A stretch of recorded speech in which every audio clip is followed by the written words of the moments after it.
VA Secretary Robert Wilkie said that the commander of the Confederate Army is a martyr to a lost cause and an exceptional man in an exceptional age. He spoke at a pro-Confederate event in 2009, not very long ago.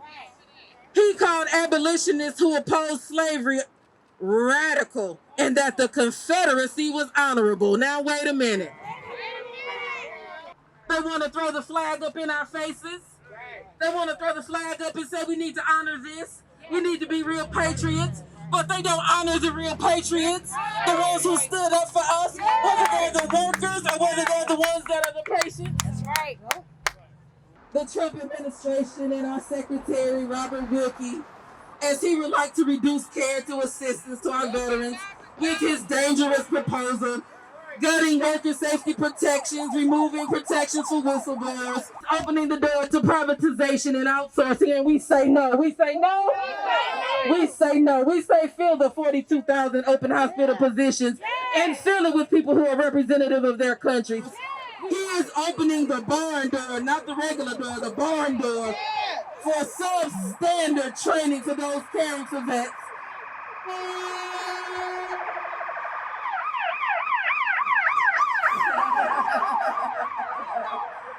Making workplace safety an issue for every single one of us. And I truly believe that healthcare professionals and doctors and nurses should be the one saying how training should go. There should be the one saying how the scheduling should happen, because it's nothing worse than having somebody that absolutely has never done your job telling you what your job is and how effective you should be and how efficient you could be when they won't even give you the stuff to make sure that you're successful.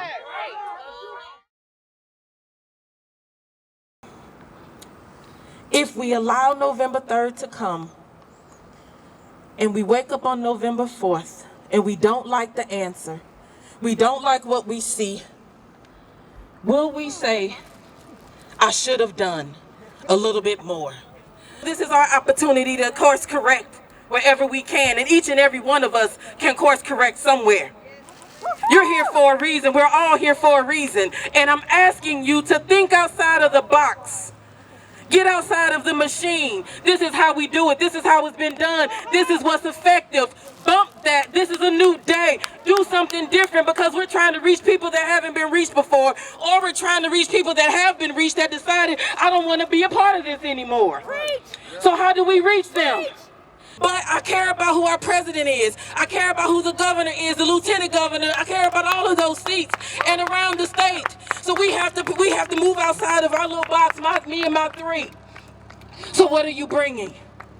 What are you bringing? So bring something new, add to it. You are powerful, you are worthy, you are more than enough, you have what it takes. So let's put that thing together and let's make sure we bring it home. Thank you.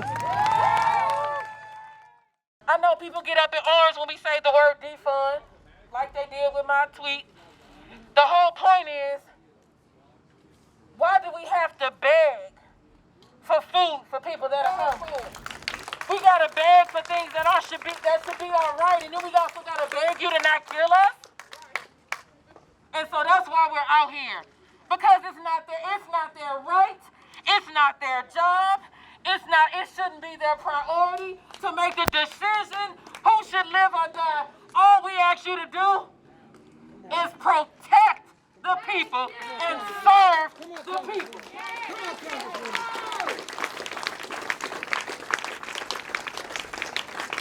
You don't get the right to murder our folks, and so we standing up saying we're not taking it. We stopped taking it back to 2014, and if you want to stop seeing us, you better fix it. And so we're calling out every single one of our elected officials, every single business owner that has been silent, every single person that feels like they want us to go away.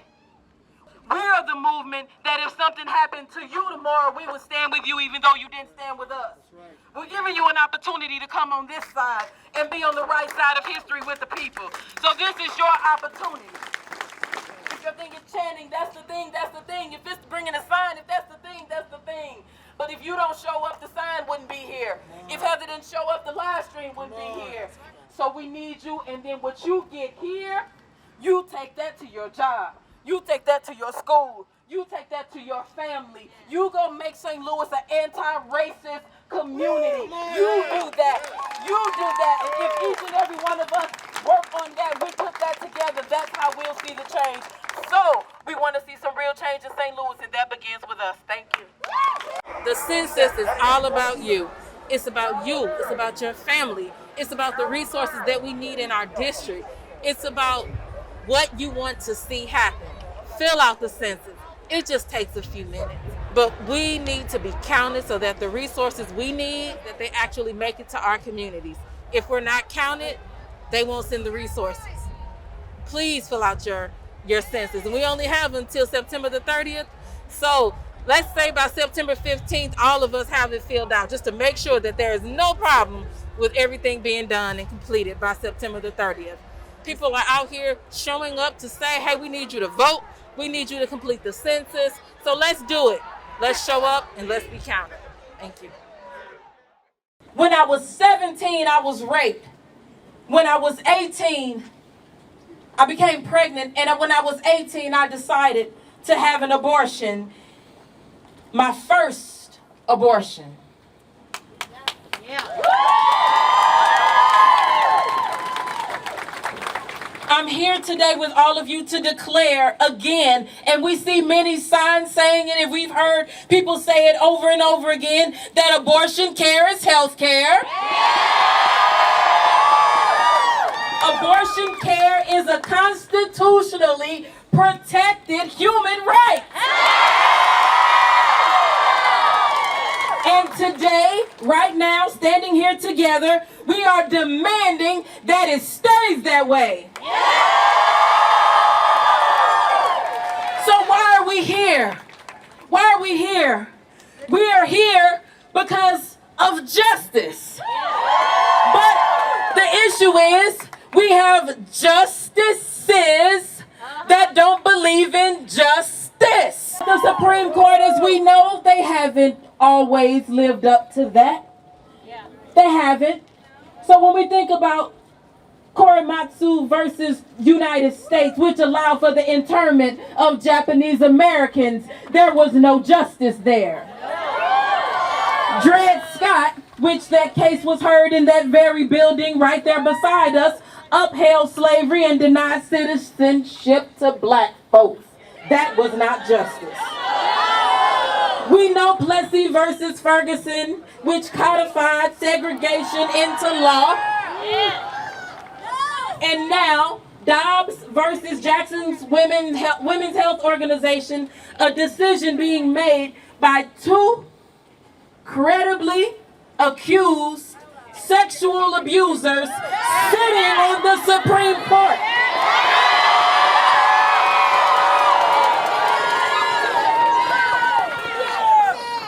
We have human rights abusers making decisions about our bodies.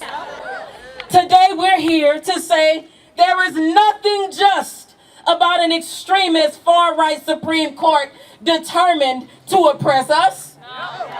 There is nothing just about an extremist far-right Supreme Court that further perpetuates harm against black and brown bodies. There is nothing just about a Supreme Court, a far-right Supreme Court that reinforces and validates human rights abuses. And that's what forced pregnancy, we're talking about forced pregnancy and forced birth. It's violence. Say violence. Violence. Forced pregnancy is violence. Say violence. Violence. Forced birth is violence. Say violence. Violence. And according to the United Nations, this is what they're saying. It's torture. Forced pregnancy is torture. So we understand what's at stake. If this decision is made final, if this decision is written, there will be countless forced pregnancies, torture, countless forced births, abuse in Missouri and across our country. And we say no. No. Say this about that group of cisgender men intent. Because it's not all. But there is a big group of cisgender men intent on controlling our bodies at all costs. And even to those women and other folks who are aiding and abetting them in their anti-abortion agenda. I just know that their frail, masculine egos that would explode at the thought of us trying to regulate their bodies. If we tried to regulate their bodies through sperm regulation legislation, our freedom is not up for debate. Our basic rights are not up for debate. Not up for debate from anyone, regardless of what position they hold, regardless of what their title is, regardless of how much money they have. It's not up for debate. So what they need to know, and let me be clear what that old extremist Supreme Court, those justices, the Republicans in Congress that I work with every single day that say such horrible things. And those folks in the state legislatures all across the country that are doing the same. And what somebody with a D on their head, Joe Manchin, needs to know.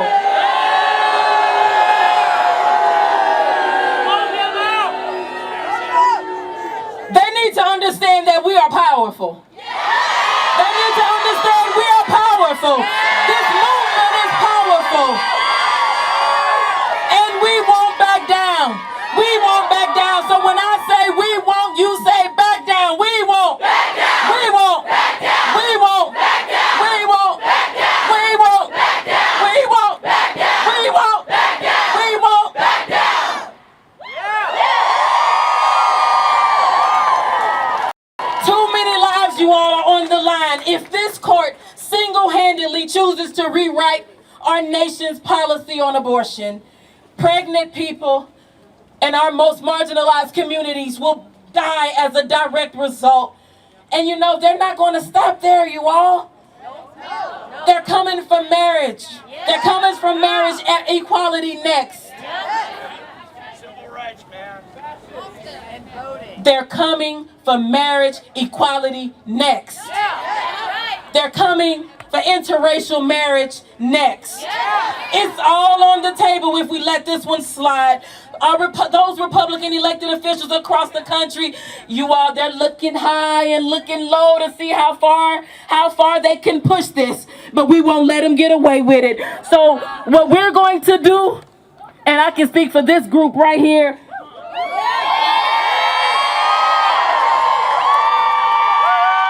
because I know how you all get down, so I can speak for this group. We are going to keep organizing.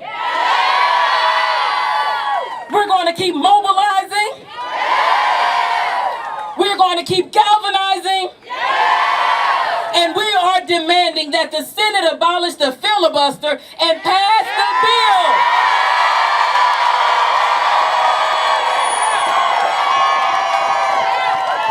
We got to pass the bill to make Roe v. Wade a law that the Supreme Court can never overturn. We are demanding reform and expansion of the Supreme Court. And in our communities, we're going to keep supporting organizations doing the life-saving work of protecting abortion. And that includes giving as much as we can for those who can financially give to the abortion funds. And when I think about what happened prior to 1973, prior to Roe v. Wade, when the leading cause of death for black women was the sepsis that was associated with abortion that was unsafe, how dare we go back there? So here is my promise to you. I will put my body on the line for you, for your legacy, and for St. Louis. Will you put your body on the line?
Becerra, right here with abortion providers, right here with advocates, right here with patient storytellers, right here with your elected officials that actually give a...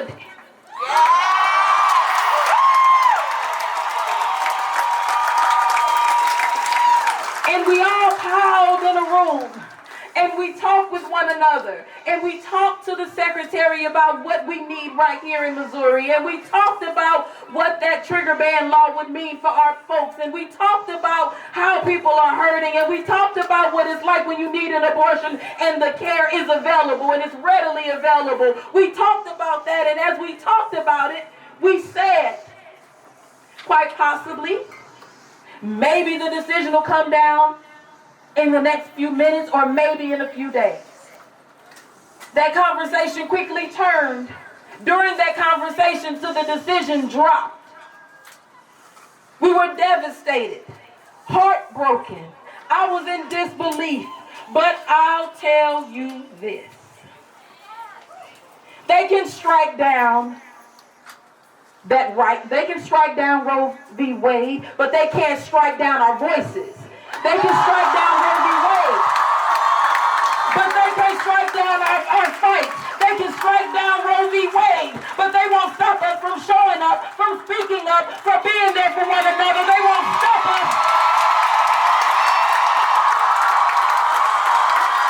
No, you came here because you're pissed off at SOTUS. Yes, but you came here because it's even deeper than that. Somebody has a need that you can connect them to. Somebody needs something, and it's not going to always come from the advocates. Advocates can't be everywhere. It's not going to always come from folk in this building because they can't be everywhere. Where does it come from? All of us. All of us.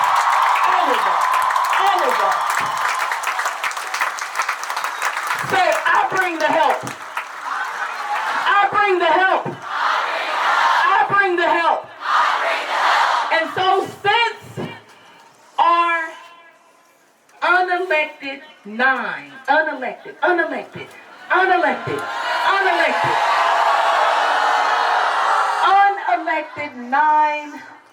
Supreme Court justices was able to make a decision to affect people whose names they will never know, whose existence they will never know, whose children and children's children they will never know.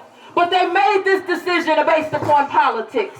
They made it so they can go down in history as being the one that is doing the most conservative thing. Well, this is what I say to that. And this is what I say to that Attorney General and our governor.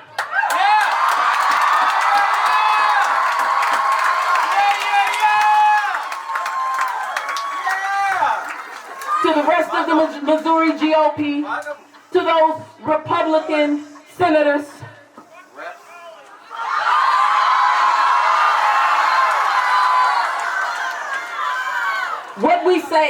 what I'm saying is in that time when the cameras aren't talking to you and you get to go home and that moment before they fall asleep, that moment when it's just them and their mind and their God if they have one,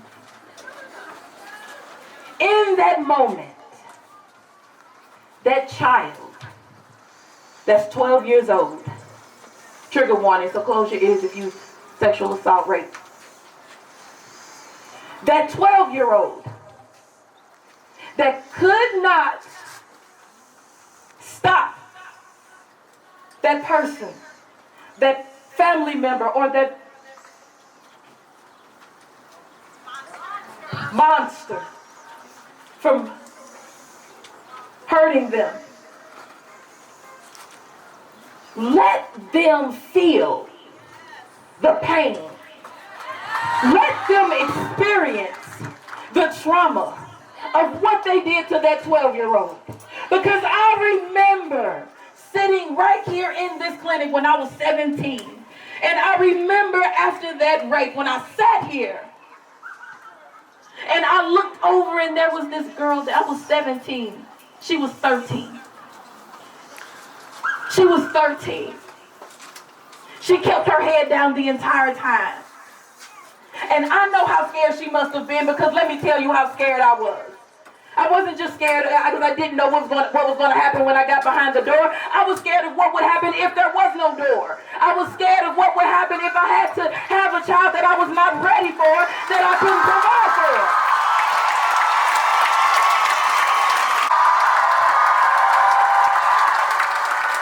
Full of ready, set, let's go. Because just like the person standing next to me, this is my niece. I gotta fight for my niece. I gotta fight for my daughter. I gotta fight for you. I gotta fight for who comes behind you. I gotta fight for the person that's next to you. You gotta fight for the person that's next to you. You gotta fight for the people that are coming up in 30 years. We gotta fight.